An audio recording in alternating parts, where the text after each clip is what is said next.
వినిపిస్తాయి. ధ్యానం మంచిగా చేసే వాళ్ళకు బాబా గారి కృపతో లోపల ధనులన్నీ వినిపిస్తాయి. భజన, మురళి, వేణుగానం, మేఘగర్జన ఇవన్నీ అణువారు ధనులు వినండి అంటున్నాడు బాబా గారు. బాబా గారు విన్నారు కాబట్టి మనకు చెప్తున్నారు ఇక్కడ. మరి వాయించేవి ఎవరు? మనలోనే మనం వింటాం, బయట వినబడదు.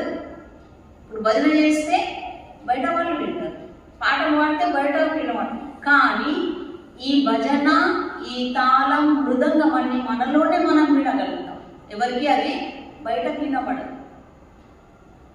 ధ్యాన యోగ సమాధి స్థితిలో డోలలు ఊగుతుంది. అప్పుడు నాట్యం చేస్తున్నారంటే ఎవరు చేస్తున్నారు? లోపల ఆత్మ డోలలు ఊగుతుంది, ఆనందంగా లీనమై డోలలు ఊగుతుంది. అది నాట్యం చేయడం.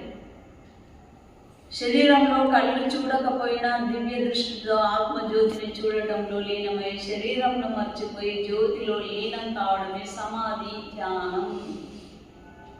జ్యోతి గీడ ఇక్కడికి వచ్చానంటే శరీరం కూడా మర్చిపోతాం, కదలిక ఉండదు, చుట్టూ ఏం జరుగుతుంది కూడా ఈ లోకంలోనే జ్యోతిని చూస్తూ ఆనందంగా ఆత్మలో లీనమైపోతాం. ఎక్కడున్నామో, ఏ జాగాలో ఉన్నామో, చుట్టూలో ఎవరున్నారు ఎవరు కూడా మనకు కనిపించదు. జ్యోతి జ్యోతి, ప్రకాశమే ప్రకాశం, వెలుగేది. ఆ వెలుగులో ఆత్మలో లీనమైపోవడం అది సమాధి యోగ ధ్యానం, సమాధి యోగ స్థితి అంటున్నాను.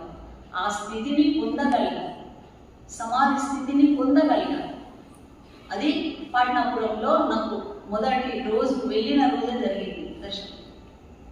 ఎవరున్నారు తెలుస్తలేదు, ఏమి తెలుస్తలేదు. ధ్యానంలో కూర్చోబెట్టిండు, కూర్చున్నా అంతే. ఆ కూర్చుండడమే గుర్తు నాకు.